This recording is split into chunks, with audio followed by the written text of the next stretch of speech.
everybody, welcome back to the channel. Welcome to the Sunday Club. Hope you've all had a good weekend. We're back Sunday afternoon. We're not picking our squad this week, but we've got plenty of things to get through. So hope you've all got your cup of tea. I can see a few of you already with me. Hello Darius, hello Tom, hello Josh, hello Football Channel. Great to have you with me this weekend. Hope you've all had a good weekend. It's what a weekend. Straight off the bat, what a weekend. The FA Cup. I mean, it's been unbelievable. Unbelievable. And the magic of the Cup this weekend is just everyone has been a cracker. We're not going to be discussing the FA Cup because this is obviously the national team, but, well, we probably might actually. We'll probably discuss some of those players, of course. Yeah, come on, Coventry. Yeah, it's just unbelievable. The draw has been made, so I know Man United and Coventry are in the semi-finals, and it's Man City, Chelsea, isn't it, and the other. So, yeah, what a weekend of football.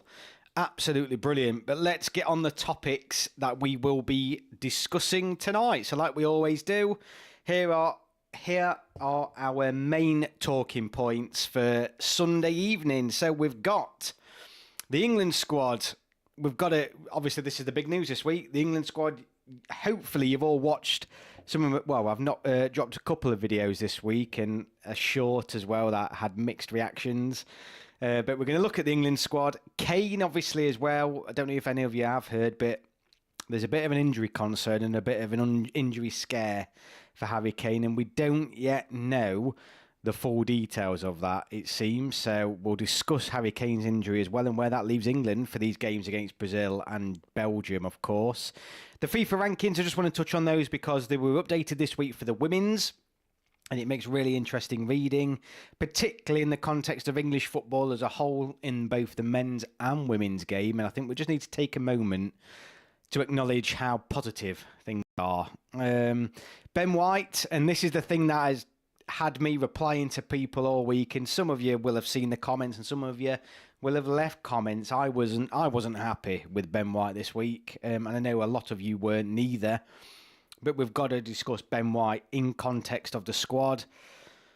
Then we'll have a look at the England versus Brazil game. We are less than a week away now. Can't wait, finally. Less than a week away, particularly after the FA Cup weekend. I just can't wait to get back to Wembley and watch that match. And then we end, as we always do, with England Players of the Week. So who's performed this week? Who do we think, we need to be talking about? Is anyone new come on the scene? But yeah, there'll be a few things there. So that's the running order for tonight. So yeah, great to have you all with me yet again. I love doing these shows. I think this is what episode is this now? The 8th, 9th week in a row we've done this. For those of you that are new to this stream, please hit the subscribe button, join in on the chat. This is what it's all about, a weekly live stream dedicated to the English national team. We are now, we're not far away now from the Euros. We're really not. I did like a tweet earlier today. But I think it's, how many weeks? Hang on, let me have a look. Because the anniversary, as we build up towards the 13 weeks, it's 13 weeks today till England play their opening match at the Euros. So it'll soon go now. 13 weeks till that opening match. I just can't wait. But yeah, for those that are new here, this is a weekly live stream for the England national team. Hit that subscribe button, hit that like button. This is the place to be for the build-up to the Euros, particularly if you love England. Even if you don't know, I want you here. I want to hear from people all over the world because us English fans can get a bit carried away, it has to be said. But I think we've got a right to be carried away. But we have already picked this channel over the past few weeks on these live streams. We've been picking our squad for the Euros. Now, we're going to have a look at that as well tonight. One, for those people that haven't seen it, but two, comparing it with the latest squad that Gareth Southgate has chosen. And we're not far off. We are not far off, chat, and everyone in here. So, yeah, I just think it makes really interesting reading. But without further delay, let's get on to this England squad. So Darius, no Kane, is he injured now? Potentially.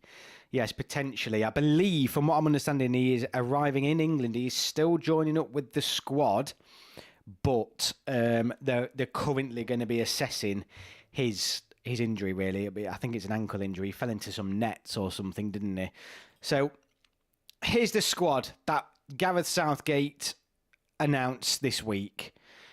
And it was an interesting squad. Yeah, I mean, CM17, good squad overall. I think I completely agree. And I didn't see much hate for it online. And usually there's always haters, isn't there? No matter what Southgate does, because there's an abundance of talent, people are always going to be moaning. But this squad, on the whole, seemed to get quite a positive reaction, didn't it, on the night and on the day when it was announced.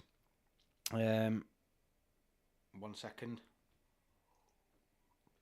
PJ seeing what happened to Kane, and it did make me cringe. Yeah, I mean, let's hope it. I mean, the thing is, it's a bit of a. Let's hope it's not too bad of an injury, and if he is injured, I don't know. Let's have a look though. But so the squad that Southgate announced, I know you'll all know this, but let's discuss it. So we've got Johnson, Pickford and Ramsdale in goal. It was a bit surprising that Butland didn't come in. We all thought, a lot of people were saying that Butland had earned his space. But not to be. Not to be. He's gone with Sam Johnston and Ramsdale, despite Ramsdale clearly not playing many games. But I do think it's the right choice. And I'll be honest with you, I don't think it matters. It does not matter. Unless Jordan Pickford's arm falls off or something, no one else is going to play anyway. So, yeah, I just don't think it matters. But I think as you go into the defence, I did say on my video reaction to this squad that this was a very attacking squad and Southgate had picked players on form. A big criticism of Southgate over recent squad announcements back in November was that he wasn't picking players on form, he was just picking his old favourites. There is still a little bit of that in here, and we'll come on to those players in a moment, but he's much more likely now, or it seems much more willing to pick players on form.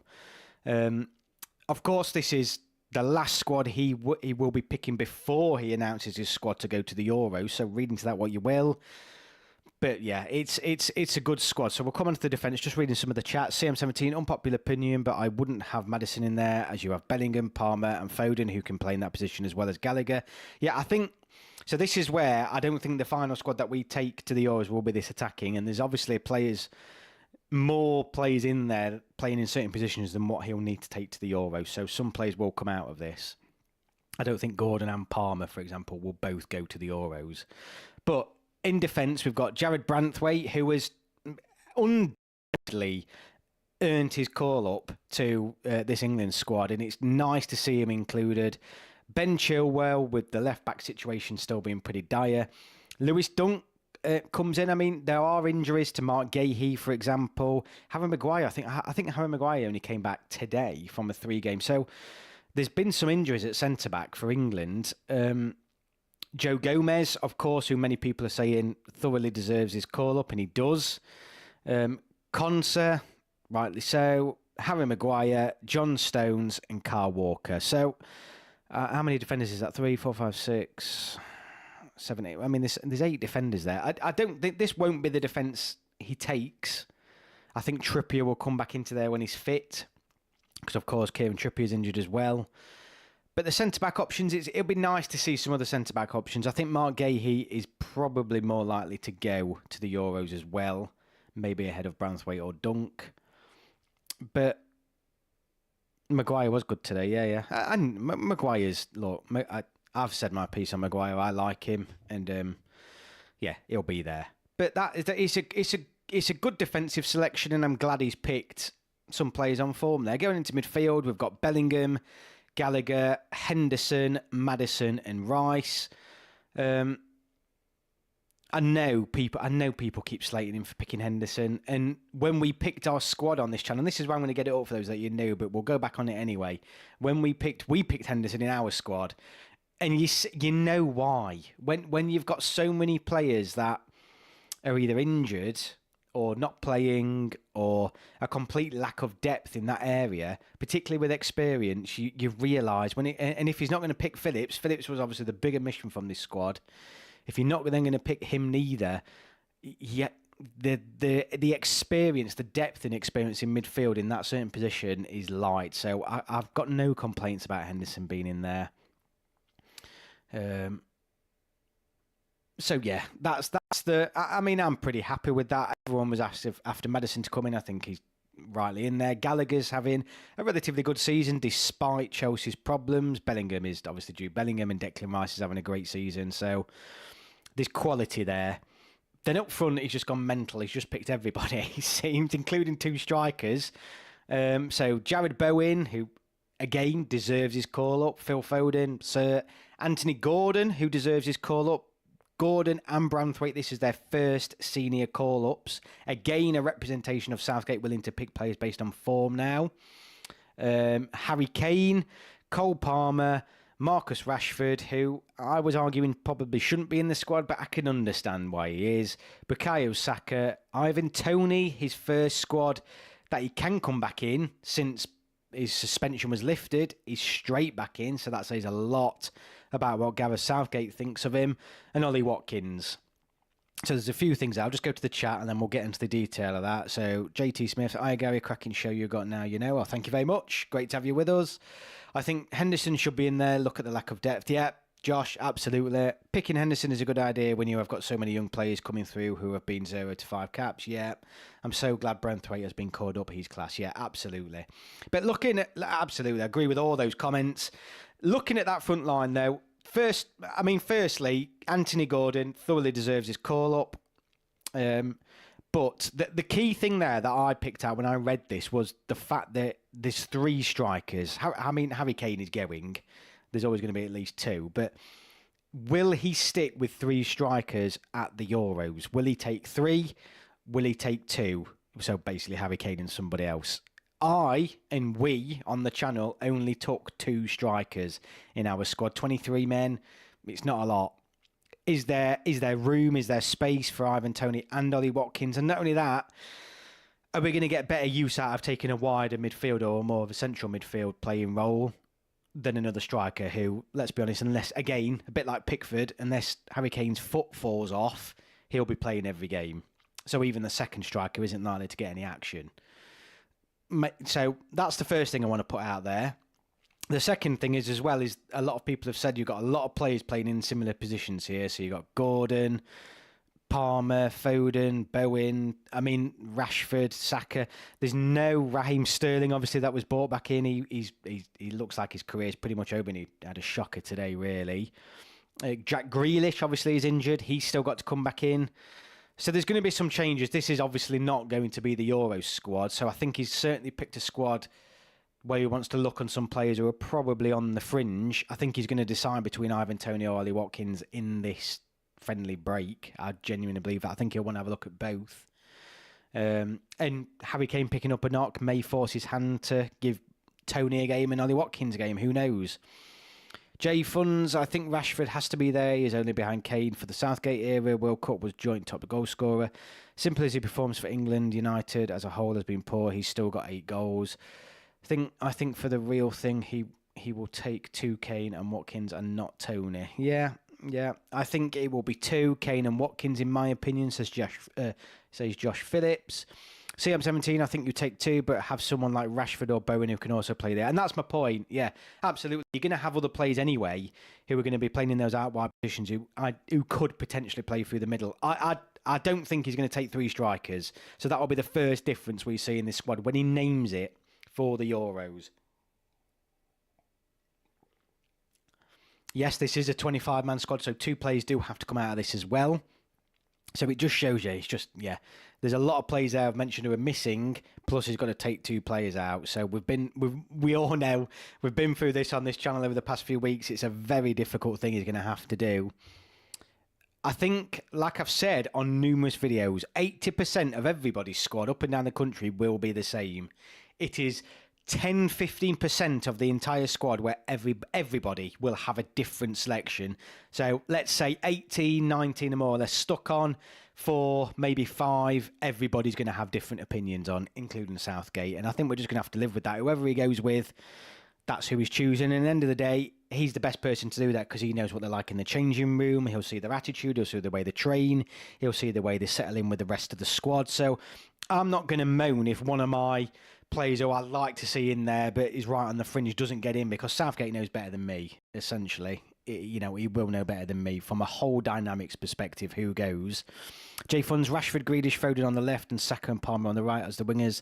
Then Kane and Watkins for strikers. That should be our full attack.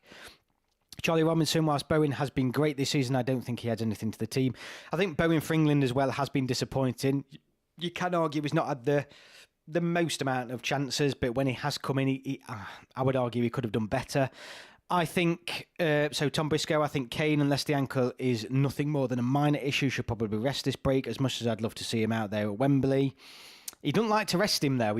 Southgate always plays his top team, whether it's a friendly or not, so let's see. I think Southgate ideally wants to start Harry Kane in both the Brazil and the Belgian game and bring Watkins or Tony on.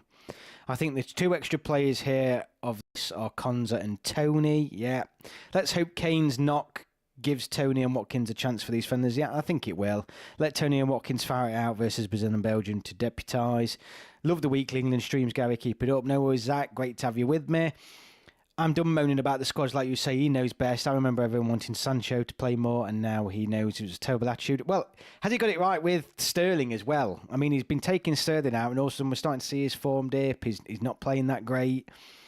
So yeah, it's just there's a lot there. I mean, the squad is a good squad. I think on the whole it was received well by most people. I didn't see a lot of hate for it. There's obviously injuries there as to why certain players aren't going to come back in. Jack Grealish, I tell you what, he's going to be struggling, isn't it? He will go, but you'd struggle to put a good case in for Jack Grealish going above potentially another player who's played more games than him this season, and obviously them being on better form. So I just think Jack Grealish really, his place should be at threat. It won't be, but it should be.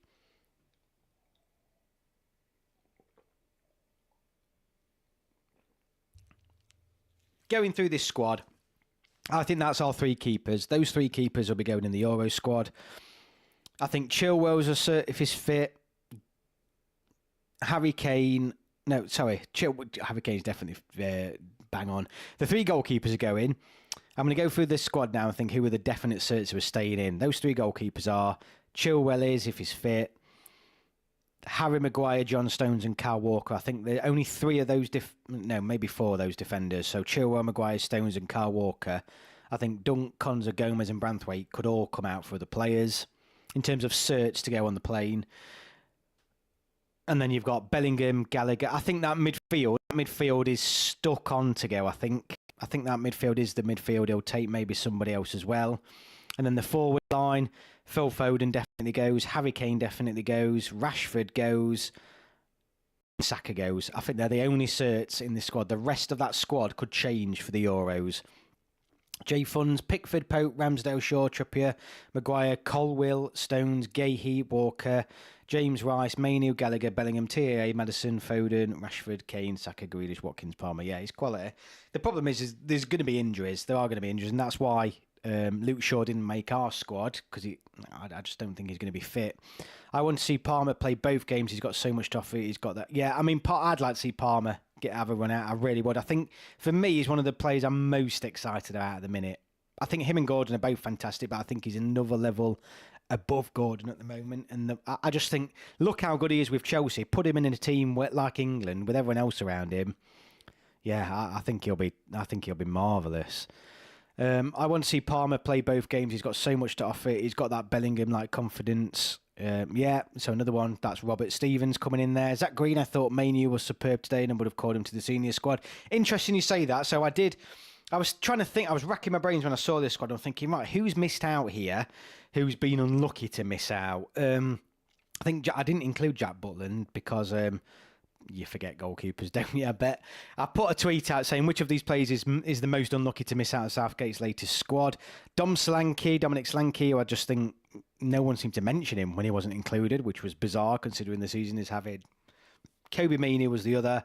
Ross Barkley and Raheem Sterling. It's had 156 votes. 26% have gone for Dom Solanke. 37% have gone for Kobe Mainoo. 19% Barkley, 17% Sterling. So Sterling the bottom. then Ross Barkley, then Dom Solanke, and most people are saying Kobe Mainoo was the most unlucky not to be included out of those four. So, and I thought Southgate probably would have liked to have a look at him, but in his press conference, he just seemed to rule him out completely for the Euros. I think he's just saying, look, he's too young. He's only just burst on the scene. Just leave him alone, is essentially what he was saying. So, fair enough. But I just think it's an area of the pitch where I think he's a bit quick to dismiss Kobe Mainoo, if I'm honest with you. CM17, I think 9 of the starting 11 are decided. Yeah, Pickford, Walker, Stones, Maguire, Rice, Bellingham. Yeah, I absolutely agree. Could not agree more with that. Could not agree more. I think if Shaw's fit, he would come in. Yeah, I think you're pretty close with that, pretty spot on. If one of Palmer and Gordon were to go, it has to be Palmer. Yeah, and I think so as well. I would pick Palmer above Gordon at the moment. But I did on my last live stream, if you have a look at last week, Anthony Gordon, he really got at your heartstrings with the comments he was saying about playing for England and wanting to go. Is so good. He's just got that attitude that I really like. JT Smith, Maddison and Bowen have both been poor for England. I've really wanted both in past squads. I'm not as confident now. Really good players though, of course. Bowen, really, I mean, he's not been terrible, but I can't remember a game when I've seen him play for England where I thought, you know what, he's bringing that West Ham form with him. He does seem to struggle.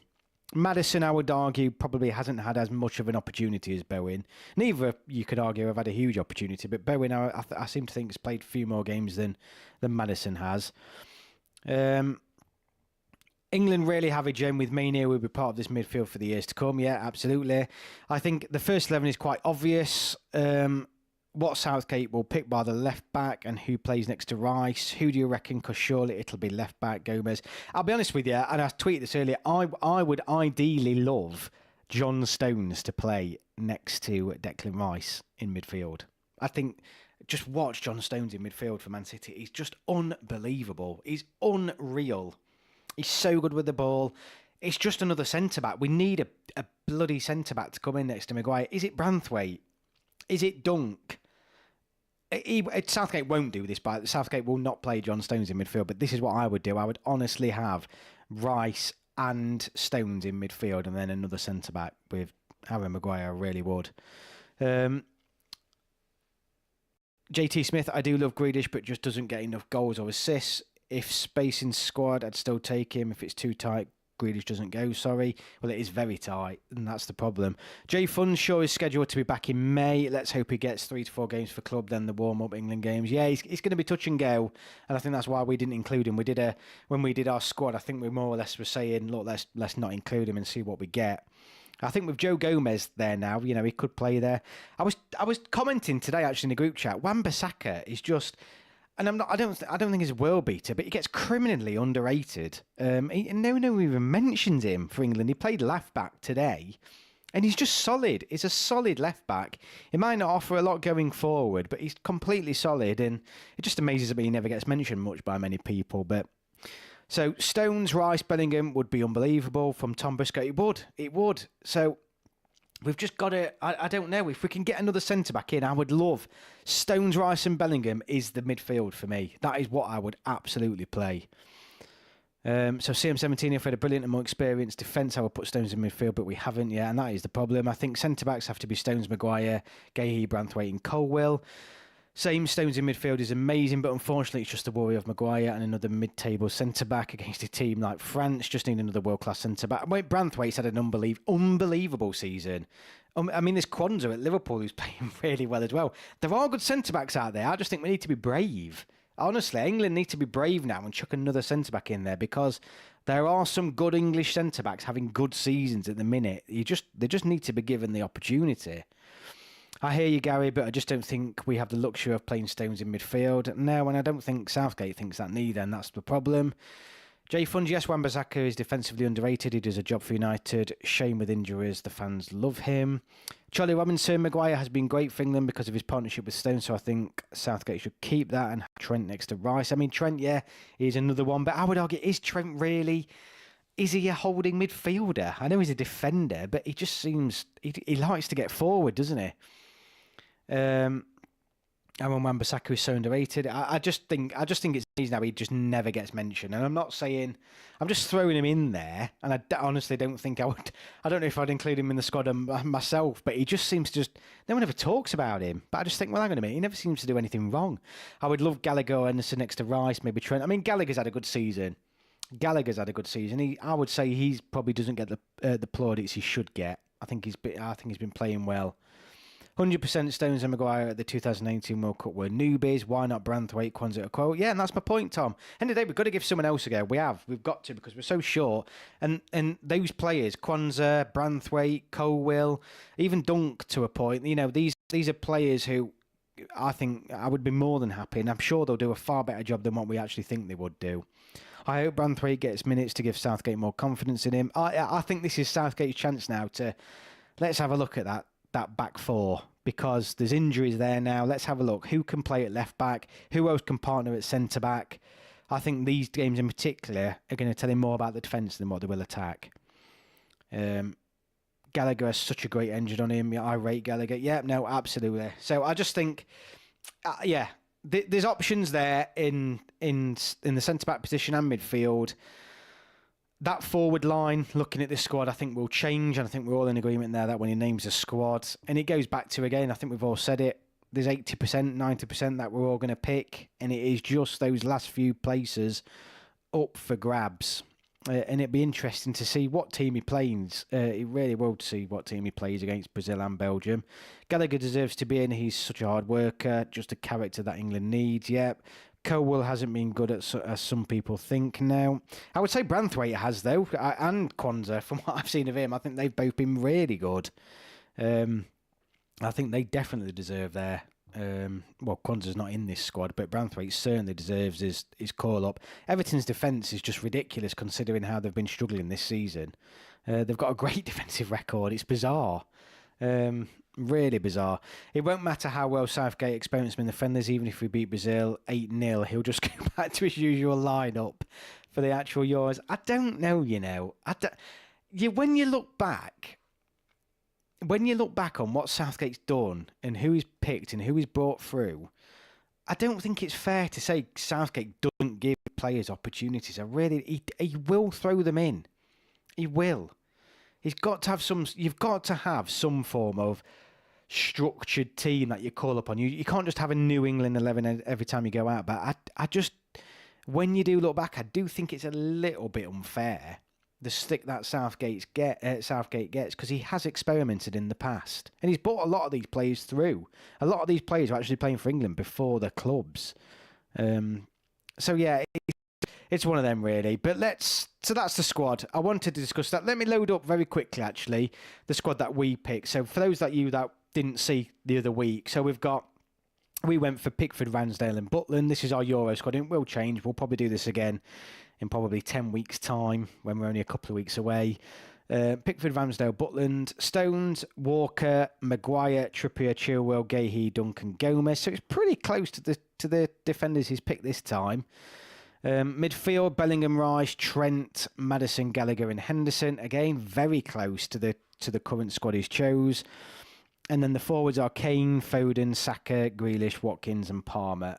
And again, very similar. There's just a few players that have obviously had to come out. So I don't think we're far off with this squad. I really don't think we're far off with it. And it's just going to be, it's going to be interesting to see who actually comes out of Southgate's squad and who stays in.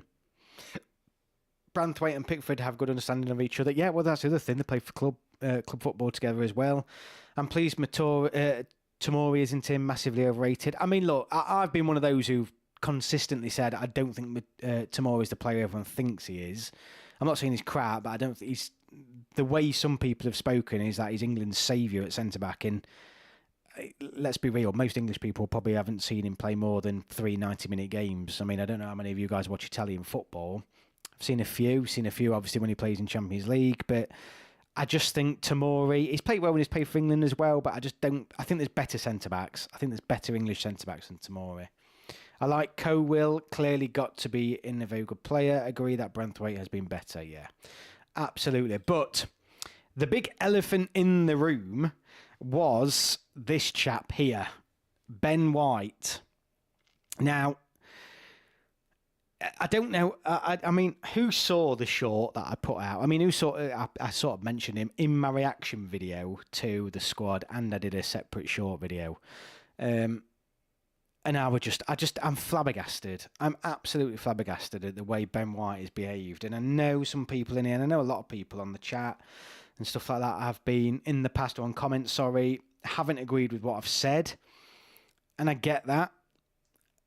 I think all the evidence points out that Ben White has handled this poorly. And I know people are saying, well, it's Southgate for coming out public. And he wasn't. He's asked directly, why isn't Ben White in?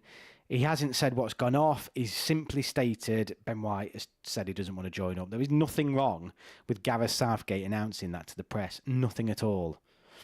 But it's all the smoke. All the smoke says that whatever happened, he seemed to have a run-in with Steve Holland over training, and they were watching a video or something like that, and Ben White was, I think, called out by Steve Holland for his attitude. There was a big argument. He's walked off, and he's never been back in the England squad since. Remember, he was never sent home neither. He walked off during a tournament. I think that's the thing that's people don't seem to understand. He walked out in England mid-tournament. I mean, that says a lot. And whatever's happened, it hasn't caused ripples across his teammates, including people from his own club. So clearly what's happened was a very Ben White-centred and not a wider thing that Steve Holland said or done that is a major problem. But Ben White just seems to persist with it being an issue. And I just think it's disgraceful that he is now saying, because of that, an argument that's now nearly 18 months ago, he's still sour grapes over it. He's still spitting his dummy out over it. I just think it's disgusting. I cannot think possibly what Steve Holland would have to say to me to stop me from representing my country. It's just as simple as that. So I just don't get it. And I had to call him out on it on this channel. And I don't... this channel isn't the most controversial, and I do that on purpose. You know, I don't want it to be a traditional screaming, shouting and swearing. And I want it to be a rational channel where we think outside. You know, we take all perspectives, we think about it. But this really wound me up. It really did. So PJ's put Ben White, sack him off. Could be worse. Arsenal players like Rice and Saka could have said no, thank you. They haven't. Exactly, and that to me says whatever happened, it wasn't anything that Ben White should be still getting upset about. Issue is Southgate will get hate no matter what. If he doesn't comment on it, people will just assume Southgate thinks he's not good enough. But now he gives a reason. Apparently Southgate's in the wrong. Yeah, but exactly. And Southgate has done nothing wrong other than said the player doesn't want to join up. That isn't sharing personal information. It's just fact. He's not shared what happened those 18 months ago. He's not gone into any more detail. He just says Ben White doesn't want to join up, and it's a shame that he said that. So it's ridiculous that Gareth Southgate is getting criticised for sharing that. In the Euros, Ben White got called up to replace TA, who got injured. Such a shame, considering it probably meant nothing to him. Ben White, I mean, there was a video, obviously, that went viral when he was first called up to England, that he was crying, he was on the phone to his mum.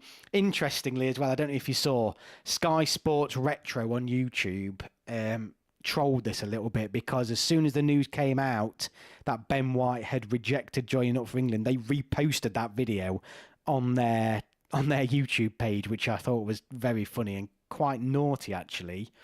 But yeah, it's just ridiculous. And I think there's no smoke without fire. And when you sort of start to dig into it a little bit deeper, all the different press, news outlets and things are sort of reporting the same sort of incident that happened. So it was clearly an issue between him and Steve Holland, something around training, and it's just outrageous that Ben White thinks he can turn down his country over a petty argument. I mean, it just shows the pampered modern footballer, and this lad is just ridiculous. All of us in this chat, whether you're English or not, I don't know where you're all from in here. I know as an Englishman, I would give my left arm to play for England, and no matter where you guys are from, I'm sure you would give your left arm to play for your country as well. And it's just outrageous over a petty argument that this guy has decided to turn England down. He should never play for them again in my eyes.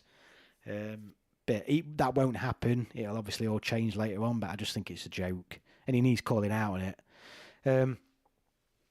CM17 in the Euros. Ben White, sorry, I read that one. Ben White is a good player, but if he doesn't want to play for our team, then that's fair enough. But frankly, I don't want him to play either. We need players 100% in. Yeah, absolutely right. Charlie Robinson, the amount of players who dream to go to World Cups and who chucks his toys out of the not starting is an embarrassment yet. After Euro 2020, Saka got so much abuse, yet he still returns to play for England. If England win in the final, I'd love for Saka to score the winning goal. Yeah, and obviously we don't condone that. There's a... And this is all fan bases. This isn't just England, even though it seems to get labelled by the press as England fan. There's scum in all fan bases, and the abuse Saka got after missing that penalty was outrageous. Outrageous. You know, penalties are penalties. The best players in the world miss penalties. But Ben White's he's had no stick from fans. He's just, what a prima donna. People were saying you don't really know what's gone off, so, you know, why you put your nose in. But it's obvious what's gone off. Otherwise, there'd have been repercussions further beyond the team. There'd have been more about it in the press if it was something major that Steve Holland or Gareth Southgate had said to him or something really out of order. It was clearly just a row between him and Steve Holland that none of the other players seemed to be bothered by. PJ, I understand that he's been really good this season, and I do think he's a good player, but the amount of people that should have been called up and haven't, it's a real shame. Yeah, but he should never be allowed to play for England again, in my opinion. CM17, yeah. It's just, I mean, it sounds like we're all in agreement, but I know a lot of people weren't happy with some of my posts this week, but I stick by them. I do honestly stick by them. I think I'm saying there, and I will take it on board that obviously I don't fully know what happened. Of course I don't. I'm only going off what I'm reading, but Ben White's not coming out and recorrecting that. No one else is suggesting anything has happened, and there's usually no smoke without fire. You know, these stories about him falling out with Steve Holland won't have come from nowhere, and I think it's pretty clear, without us hearing the full details, that it was over a very small argument that is just blown completely out of proportion. Well, so CM17, I don't really understand why some fans are trying to defend White and instead blame it on Gareth. Really don't understand it. I know why. It's club loyalties. I mean, someone put this has really brought out the club versus country mentality in a lot of people, and it did. And me included, country first, which is why I reacted to this in such a strong way. But then also within my comment section, this is the reason why club fans acted in the way that they did and defended Ben White so vigorously, because they're club first, and I understand that. Well, I don't understand that. I don't understand how you can be club first, but that's what it's brought up on in this talk, and it's sort of started to bring those things together again about what does it really mean to represent your country, and all those sorts of things. You know, should you put your club first to pay your bills? It started to bring all those topics up again. I sit very firmly on one side of the fence, and other people sit very firmly on another. And I think that's it really. But Ben White, for me, it's the comments I've made about him this week, I don't regret, and I stick by them. And my opinion is very strong on this, and I don't think he should play for England again. But I know that won't happen. If we have a new manager who comes in, everything will change again. But yeah, it had to be something I covered in the live chat this week, because it had got a lot of conversation going in the channel this week. Let's go back then. So, I mean, how long have we been on for? I mean, 43 minutes. The nights go so quick when I do this live stream, and we're only really on point. Well, we've done 2 of the points. So let's have a look on here. So the next one is the FIFA World Rankings, and there's not a lot to cover on here, but obviously those of you that do know or don't know, the women's FIFA World Rankings were dated this week, and England are now second in the world in the women's game. But that means England are ranked in the top 3 for both the men's and the women's games currently, which is unbelievable considering where we were. In the past 10 years, both national teams have come a tremendous long way, and English football is going in the right direction. It has to be said, though, France also are in the top 3 in both formats, men's and women's games. But I just think it's something we need to celebrate as English fans. The fact that we have 2 senior national teams in the top 3 in the world is a great, phenomenal achievement. It'd be nice to see one of them go to number 1. As much as I'm not the biggest fan of the FIFA World Rankings. I think there's a lot in there where you just think it's total nonsense, but then other times they do give a rough idea of where teams are at. So I would like one of the England teams to go number 1, and I think it may happen. But to have 2 national teams in the top 3 in the world, I just think it's fantastic. Look at where England were before Serena, look at where England were before Gareth Southgate, and both formats have come such a long way. The ones that are club before country are the first to be up there. Colin, everyone will be at it, won't they? Come the summer, everyone's right behind it, and then they'll all stop moaning when we get knocked out again. JT Smith, hey, have we, CM17, have we ever been number one in the world, men or women? I don't think so. I'm pretty sure we haven't. Or were we? Let me have a look. I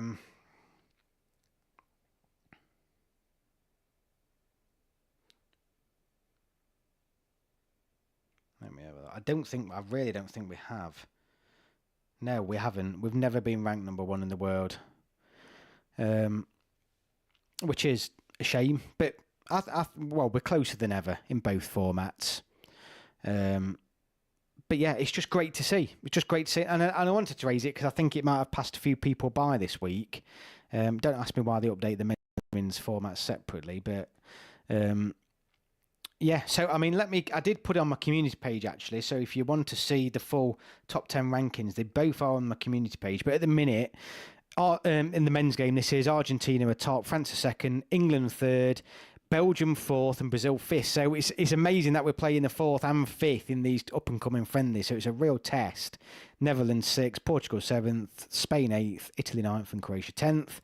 And then in the women's game, Spain are top, England are second, France are third, USA fourth, Germany fifth, Sweden sixth, Japan seventh, Netherlands eighth, Canada ninth, and Brazil 10th. So yeah. So not only are these up and coming friendlies obviously going to be very exciting it's third versus fourth and third versus fifth in the world, so great, going to be a great set of games. Kurt Barlow, we shouldn't take any offenders, just go all out attack. You say joke. I think a lot of England fans on the street would. That's what they'll moan about Gareth Southgate. If he doesn't take 10 strikers and 15 wingers, everyone else. There's some fans who genuinely will slate him. Which is outrageous. This England men's squad must win a trophy. It must, yeah, you're right. We've got to. It does feel like our time in terms of youth development, in terms of the players there. They're all there now. We've just got to go and bloody do it, haven't we? But that has always been the problem historically. I mean, as a national team, England have dramatically underachieved as a national team, but we've just got to start getting over it. There is a mental barrier there, it seems, but we've just got to get over it, haven't we? But yeah, that is one thing I wanted to cover, because I just think, it's a proud moment as English fans. But we're 47 minutes in, and we've not even spoken about this yet. So next Saturday, the 23rd of March, England versus Brazil at Wembley. Now, this week, I dropped my preview video for that. If you haven't seen it, go and have a look, because I don't know if you've watched it all, but I did some new editing techniques, trying to put a bit of humour in there. So I hope you enjoyed the new style of video. But England versus Brazil, what are we all thinking? I think Brazil are struggling. That is clear at the minute. They've had a tough run at the moment. They're currently on the back of 3 consecutive defeats. They've got a new manager, though, so they're coming here with a new manager in his first game. That in itself is going to make this more, a tougher game than what we might think. Neymar is probably going to be injured in terms of the standout player who people want to see, but he won't be there, I don't think. But yeah, I'll be there. Who in the chat's going? These games, actually, on my video, you'll see this game sold out before it went on general sale. The first ever time that England supporters or England My Club fans bought all the tickets before it went on general sale since Wembley opened in 2007. So the appetite for this game has just been, I don't know why. I mean, it's probably because it's a Saturday night, really, and it's Brazil. But yeah, even on the first opening match against Brazil, it didn't sell out this quick. But yeah, it was just such a sellout so quickly. Yeah, and a few people now saying they didn't manage to get tickets, and I can see why. So I'm there versus Brazil and Belgium. Yeah, me too, Tom. So make sure you come and say hi. I'm not going to do a vlog for the match, but probably what I'm going to do is I'm going to be filming some content for England fans' perspective on Gareth Southgate given the fact that this may be his last tournament, so I might drop a little video of interviewing fans outside and around the ground. So if you want to be on that video, drop me a message on probably Twitter is the best thing. I'm there on Saturday, Charlie. Great. CM17, I'd like to have a balance of tried and tested and young players. We need some experienced players in there so the young ones can learn from them. These new players won't learn from other new players. Yeah, that'll be good. We must win one of the next 3 tournaments, surely. If one of the big 4 European powers is our squad, they'd 100% win one of the 4. Yeah, no, I agree. It just seems to be an English curse, doesn't it? Tony, Neymar hasn't played for Brazil since November and should be back this autumn at the earliest. Yeah, so I know he's injured, so I know he won't be there. We'll probably win 4-0 against Brazil. This is from E. But people like Mark Goldbridge will probably say Southgate needs to be sacked tonight. There's a lot of top who don't like him. I mean, there's Mark Goldbridge. Who's the other one? Is it some guy called Rory? Surprisingly, and I probably should do actually, I don't watch that many football YouTubers. I probably should see how they do stuff to grow my channel, but I know there's one lad who keeps coming up on my timeline. I'm sure it's Rory something, and he hates Southgate, which is just shocking. But I do know who Mark Goldbridge is. Yeah, and I know he doesn't like Gareth Southgate neither. Yeah, but you're right. The principle is if we beat Brazil 8-0, someone will still have a moan, wouldn't there? That Rory Jennings, that's it. Yeah, that rings a bell. Walker needs to play as he is against Vinicius Jr. I mean, Vinicius Jr. is the one for me who really, I think he is one of the best players in the world. He's just absolutely terrifying. So he's definitely going to be one we need to watch out for. And still aren't bad. They are in 6th at the minute of their qualification campaign for the World Cup. They'll qualify, no doubt, but they're struggling to win games and struggling to score, really. Tom Briscoe, that's why I come to you for your England content, Gary, because you actually follow the team properly. Yeah, well, I'd certainly follow England, definitely. I don't just... Rory is useless and he said Holland would flop. I agree, Gary. Hello, Dylan. Nice to have you with me. Yeah, I know. I mean, while we're on this, I know some... I know on YouTube, the way you get views is by giving really bad takes on things, screaming, shouting, things like that. But I'm here because I love England, and that's what it's about. I'm not here for...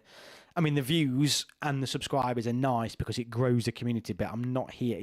This isn't a business for me. This is a hobby. I'm interested in it, and that's why I do it. I do it for the love of it because I love my national team. And I'm not here to make outrageous comments just to get likes, comments, shares, subs, whatever you want to call it. Mark Goldbridge is a TV supporter. Sorry if I upset any United fans. Goldbridge has given us United fans a bad name. I mean, there's that side as well. And that's the other thing. I don't want to be one of those... I know... we all know AFTV. I think in the past we've all spent hours watching that. And I know in the past that's had some criticism. And I don't want to be that fan who's on here spouting rubbish all the time. I want to be relatively respected. Everyone's going to have bad takes. Everybody will have a bad take on something, but I'm not just here just for clickbait. Is Kane going to be fit for the England games? Well, no, I don't know. So Harry Kane currently, from my understanding, is on his way to St George's Park. So he is still meeting up with the England squad. Whether he is fit or not, though, is yet to be seen. He's clearly got a knock, so I would suggest we don't play him. But I think it's just assessing how bad it actually is. CM17, you should have more views than them lot, Gary. You actually talk sense. Well, thank you. CM17. I think talking sense, though, and I'm not saying that I do or don't, but talking sense is probably the problem on YouTube. Like I said, I think if you talk nonsense, you're much more likely to get some traction. I have the feeling this friendly could go the same way as a 3-1 qualifier game against Italy at Wembley. Brazil might score early and the England rains goals. Yeah, I think it'll be a good game. I think it will. Well, yeah, I hope it'll be a bloody good game. It could have one of those potentials where Gareth Southgate experiments that much, particularly between halves, that it almost becomes one of those nights at Wembley where paper aeroplanes and bloody all sorts of... Let's hope not. Let's hope it's an absolute belter. It's been so long since England have played, and I just can't wait for these games coming up. I cannot wait. I'm more invested in the friendly against Belgium. That's going to be more telling for the Euros. Yeah, no, good point. Very good point. Yeah, makeup vids get millions of views. Yeah. No, yeah. So the Brazil game, I mean, I haven't asked yet. What's everyone's score predictions? Do we feel Do we feel this is an England win? I think based on form, and now I will. This is what I'll say now. England's best 11 are better than Brazil's at the minute. I would happily commit to that. England are a better team and a better overall squad than Brazil, 100%, and they're on better form. But Brazil are Brazil. They've still got world-class players. They can still do anything on the day. But do we think England are going to win? So some are coming through now. Tom Briscoe 2-1 England. JT Smith 2-1. I'm assuming that means England. Josh Phillips 2-1. Rice and Rashford. I went for 2-0. I went for 2-0 on mine. And the only reason why I said 2-0 is because looking back at Brazil's last games, they've struggled for goals, like I've said. So I don't know. I've got England's defence in qualification and stuff like that. We've got a bloody good defence. I think we undersell ourselves a little bit. We don't leak goals. So I just fancied us keeping a clean sheet. I don't know why. I just fancied us keeping one.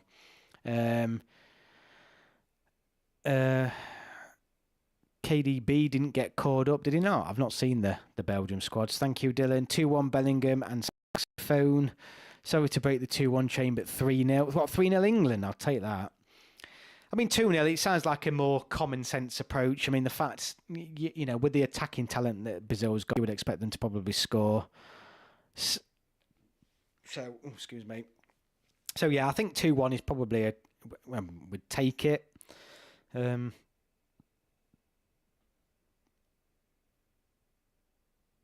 Yeah, but it'll be a good game. It'll be a really good game. As long as we don't lose. I mean, I know people say they're only friendlies. I don't like us losing any game. I don't want to see England lose any match at all. Particularly against top teams. I want us to beat them. I'm not one of these fans that at the end of it, if we've lost, they'll be like, it's only a friendly. Doesn't sit well with me, that. No professional athlete in any sport, whether it's a friendly or not, should ever go out and not strive to win the game. So that's my opinion on that. So I will not be happy if we lose. Now, bro, we're going to batter both Belgium and Brazil. Interestingly, I'm at Wembley the Saturday night, and I'm coming. I think I've decided to stay in London that night, so I'll be back Sunday. So on the live stream next Sunday, we'll then obviously cover the Belgian game, which is now why I've not put it on here. And I'll drop my preview for the Belgium game next week as well, so look out for that. But hopefully I won't be too tired to do the live stream on the Sunday.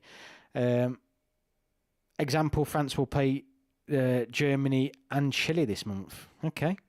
No, but if you're all right, Mecca's okay. 8-0 at least, Dylan. Well, I tell you what, yeah, it won't be 8-0, but imagine that. Southgate will want to win both games. Yeah, and I think that's the pressure that Southgate will be under. I mean, there'll be fans again straight on his back if we don't win, or if we lose either one of these games. They'll still be like, get Southgate out. I can just see it now. And I wouldn't be like that either. You know, I wouldn't take it that much to heart, but I don't want to see us lose any game, friendly or not. So I want us to win both of these matches. But I think England Brazil is going to be a good test. It's going to be a really good test to see where England are at.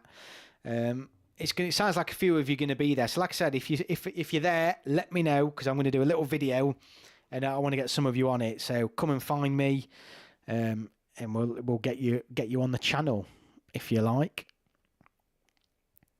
Who's everybody's fearing from a Brazil perspective other than Vinicius Junior? I mean, Neymar's not going to be fit. Is there any other players there that you feel like we have to be wary of?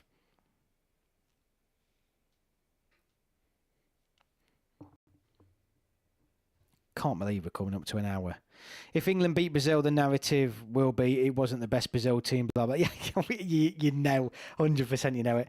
So Tony, Rodrigo, yeah. Martinelli, yeah. Martinelli is he's an underrated player, isn't he? Playing in a good team at the minute. He will be a threat. Knows the English game. No, you're right. No, maybe not. Someone we probably need to keep an eye on. Terrified of Anthony. Really? He scored today, didn't he? Did score today. Good goal as well. It's one of those, Anthony's one of those where he'll get slated in English football, and then the moment he plays England, he'll score an absolute belter and have the game of his life. You just know it. You know, Gary, you look a bit like Tony Cruz. Really? Must be that Anglo-Saxon in you. I'll have to have a look what Tony Cruz looks like now. Richarlison should be a threat too. Yeah, he's one of those where on his day, he could be absolutely a big handful. The pace is going to be I mean, I'm thinking of Vinicius Junior. Anything. Yeah, the pace is probably going to be a worry. So, Kyle Walker's going to have to put a shift in, I think. As a 43-year-old man, I can't ever remember a time when there's been this much interest and optimism about England. Yeah, no, I absolutely agree. Absolutely. Well, I don't know.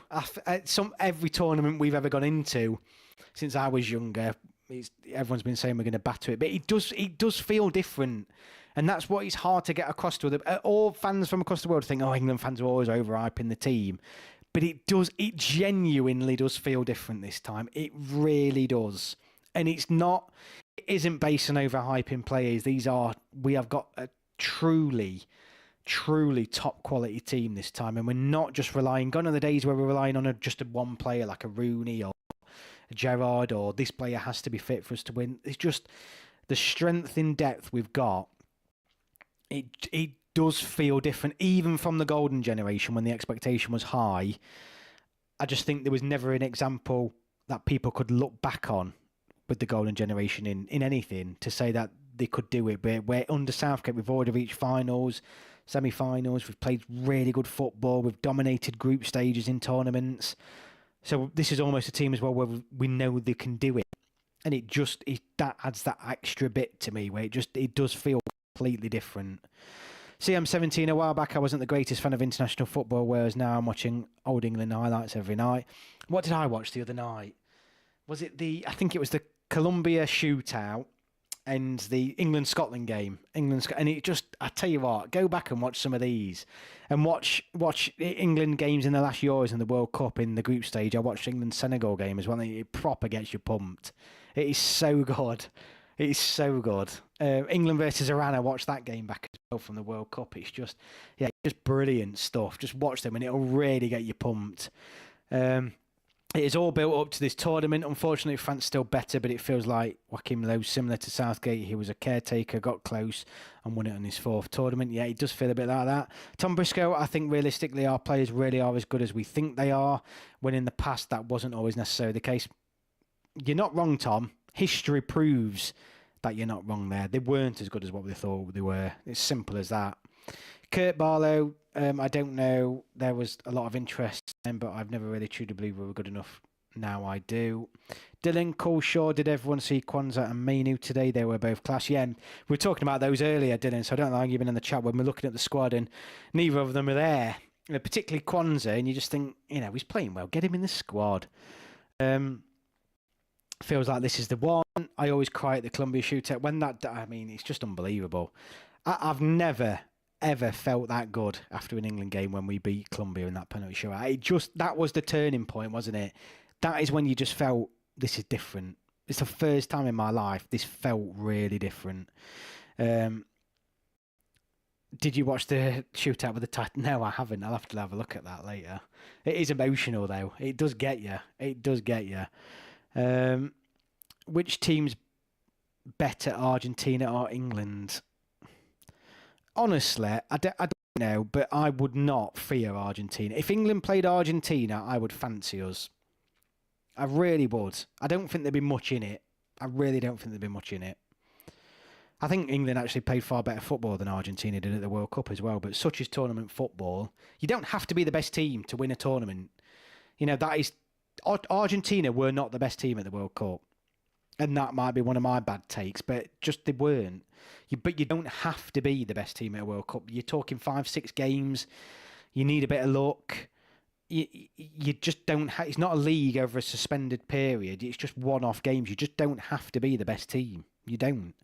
But that's why they're so exciting. Anybody can win them. And anybody has won them in the past. It does help, obviously, if you're the best team. You're more likely to go further. But you just... One-off games are one-off games. Argentina edges, in my opinion. I don't know. I think if you lose that opening game against Saudi Arabia, that could have easily been a knockout game. Then they're out. I don't know. I just think I'm not going to. You could make. I could easily understand and go along with somebody who says that Argentina but I also think there's an equally strong argument to suggest that another team may have been stronger than Argentina in that World Cup. It's just, my point is, tournament football, you don't have to have 6-7 games playing the best football. You don't. You just have to, probably in the knockout rounds, 3-4 games, you just have to edge it. You don't have to play the better football. You just have to edge the 90 minutes. Or just edge a penalty shootout or whatever. 2008 was Spain, England or Portugal. England are better than Portugal, no doubt. JT Smith on paper were incredible, but it was painful to watch us run around like the headless chickens, chasing the ball like idiots. This team actually plays like a team. I don't know how you'll feel about the England national team that has the best looking set of players, and I'm gay, and I'm gay, not by the way. Okay, I've got to go. Thanks for the stream, Gary. If I see you at Wembley, I'll say hi. Great, Tom. Yeah, please do. Yeah, please say hi. No way. Were they? I wish England could get the shit or to look like that. We do need a bit of luck. Yeah, realistically, you only play 2 hard games at a tournament. Yeah, possibly. You no doubt. I don't care who anybody is. You need luck to win a tournament. You need it. Whether it's a bounce of a ball, a penalty, a refereeing decision, injuries, everything. You need luck to win any tournament. Any. And you could argue in the past, in key moments, England haven't had that. But also, you can't rely on it neither. So we'll finish off, because I've just realised the time. I mean, it's gone so quick this afternoon.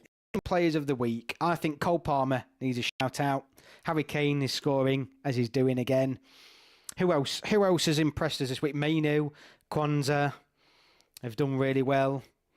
These are players who I think, I mean, that's 4 there. Palmer looks special. Palmer looks really special, and I can't wait to see him in an England shirt. And I think he'll get a good run out, a real good run out. And I think he's going to be one of Southgate's biggest headaches. I really do. Mainu was quality. He was so good. He was really, really good. PJ, all games in tournaments are hard. Yeah, I mean, you could potentially say that as well. But England, the fact is that 2 players this week who have played really well and aren't in the squad, it's not a criticism on Southgate. It just shows you how stacked England are for players to choose from. It's just unbelievable. I mean, players like Kobe Mainu and Kwanzaa and all these sorts of players who might not even get in the squad. Dominic Solanke, who can't even get in the squad. It's just outrageous.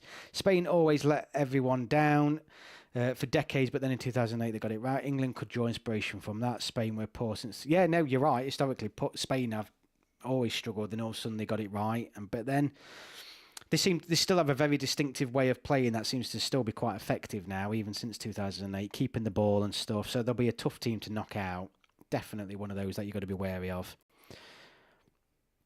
Anyone for anybody else before we end the stream? Anyone else been impressed with? Who I saw one earlier. Where's that comment gone? Reece Cole had a good game for Exeter this weekend. Well, never heard of him, but I'm sure he did. We would be building our team around Palmer if it was 10 years ago, whereas now he's not even guaranteed. Yes, that is exactly the point. Player like Palmer, a little bit like Rashford when he burst onto the scene. I was like, we've got to build around him.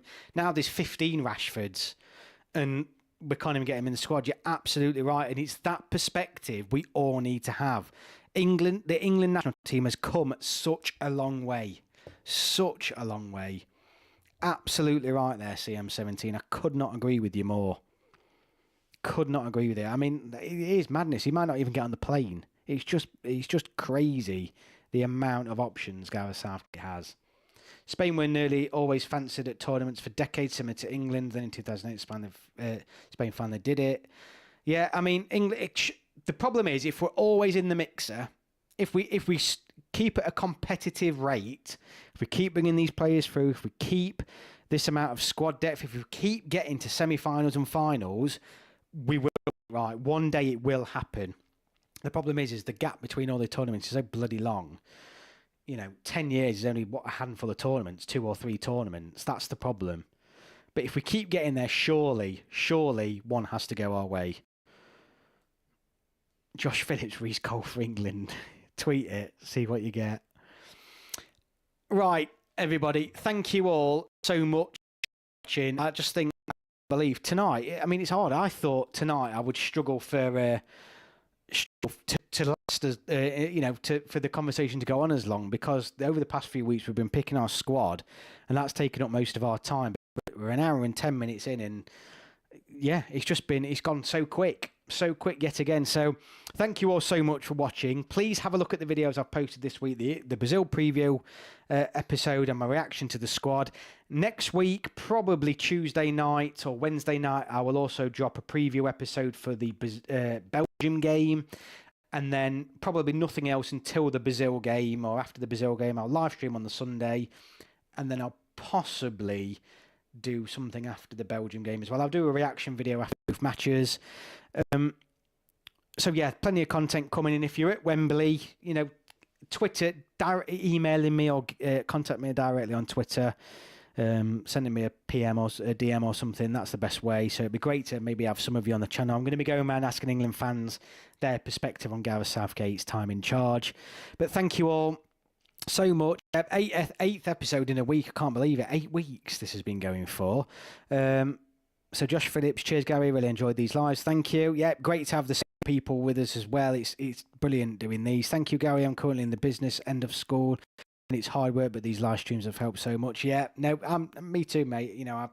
I work in the education sector, so it's tough, and they're a nice little breather. So I'm glad I'm helping in some way.